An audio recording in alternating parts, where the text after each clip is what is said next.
King Solomon's Mines by H. Rider Haggard. Narrated by Michael Ward.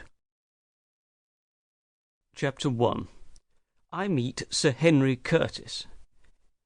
It is a curious thing that at my age, 55 last birthday, I should find myself taking up a pen to try to write a history.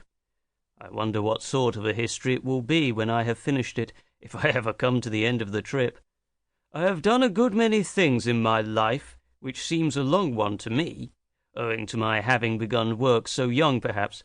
At an age when other boys are at school, I was earning my living as a trader in the old colony.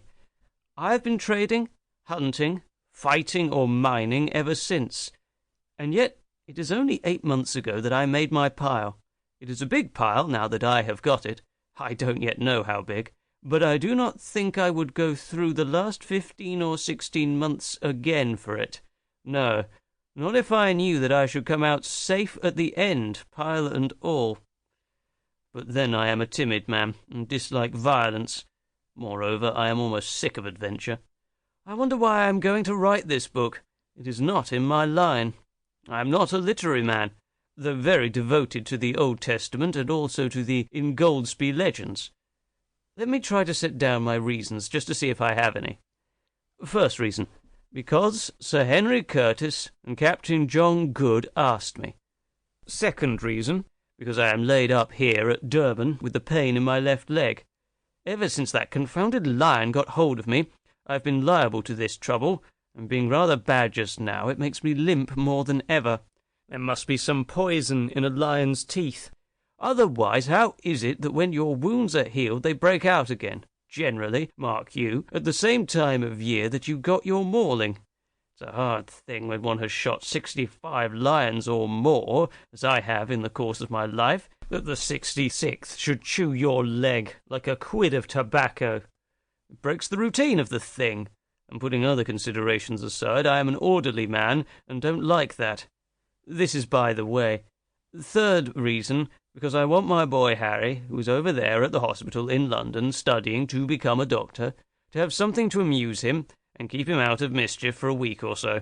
Hospital work must sometimes pall and grow rather dull, for even of cutting up dead bodies there may come satiety, and as this history will not be dull, whatever else it may be, it will put a little life into things for a day or two while Harry is reading of our adventures.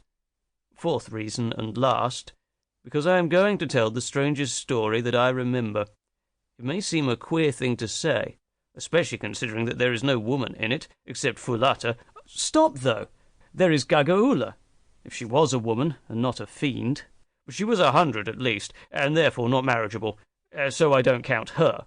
At any rate, I can safely say that there is not a petticoat in the whole history. Well, I had better come to the yoke. It is a stiff place, and I feel as though I were bogged up to the axle. But sutjes, as the Boers say. I am sure I don't know how they spell it. Softly does it. A strong team will come through at last, that is, if they are not too poor. You can never do anything with poor oxen. Now, to make a start. I, Allan Quatermain, of Durban, Natal, gentleman, make oath and say... That's how I headed my deposition before the magistrate about poor Keever's and Ventvogel's sad deaths. But somehow it doesn't seem quite the right way to begin a book. And besides, am I a gentleman? What is a gentleman? I don't quite know. And yet I've had to do with...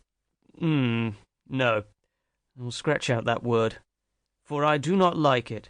I've known natives who are...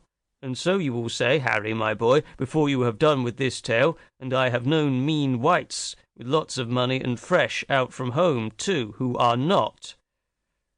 At any rate, I was born a gentleman, though I have been nothing but a poor travelling trader and hunter all my life. Whether I have remained so, I know not. You must judge of that. Heaven knows I've tried. I have killed many men in my time, yet I have never slain wantonly, or stained my hand in innocent blood, but only in self-defence. The Almighty gave us our lives, and I suppose He meant us to defend them. At least, I've always acted on that, and I hope it will not be brought up against me when my clock strikes.